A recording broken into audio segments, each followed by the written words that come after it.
ჩვენ გადაცემას მამების დრო ქვია და ძირითად აქცენტს მამაზე და მამობაზე ვაკეთებთ და გადავიდეთ კითხვაზე მამასთან ურთიერთობა რო გაიხსენოთ. მამა ჩემი იყო იცი რა მამა ჩემისთვის ვიყავი ჯერ მე და მე იყო ყველა დანარჩენი დედამიწის ზურგზე რა ვიცი არ არსებობდა მამა ჩემისთვის ახაცა რომ ეთხოვა და მას არ გაიკეთე. არ ვიცი განსაკუთრებით ისეთი ურთიერთობა მქონდა ავაჩებთან. თუმცა მიუხედავად იმისა რომ მამა ჩემი იყო ერთ-ერთი რაღაც არ მინდა ხა ცუდად რომ გამოდის, მაგრამ ერთ-ერთი ყოველთვის ესეთი შეძლებული ადამიანი საქართველოში მე არ მახსოვს რომ მამა ჩემს რაღაც განსაკუთრებით ასე ვთქვათ გავენებირებინე.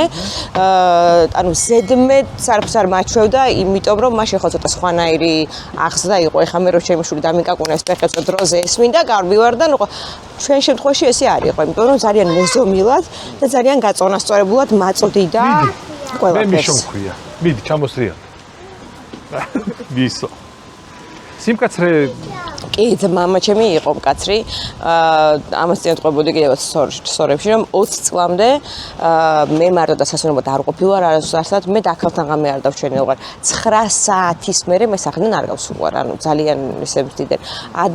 ადრე მეგონა რომ რაღაცა სხვა მიზეზი იყო რის გამოც ესე მგოჭავდნენ, მაგრამ მე კი მივხვდი რის გამო ხდებოდა ეს ჩემი სახედან არ გაშვება და განსაკუთრებული კონტროლი, იმიტომ რომ ეშინოდათ რომ ვიღაცას რაღაცა არ ეთქვა ჩემთვის ისეთი რაღაც 90-იანებს დაემთხვა კი და მე სკოლაში დეჩეს მივყავდი, მანქანით მოვყავდი, საერთოდ დავდიოდი ყველგან დეჩეს მივყავდი და განსაკუთრებულ სიმკაცრეს იჩენდნენ, იმიტომ რომ არ უნდათ რომ ვიღაც ისეთ ადამიანს გადავყროდი, ვინც მეტყოდა ისეთ ინფორმაციას, რაც არ უნდა გამედო.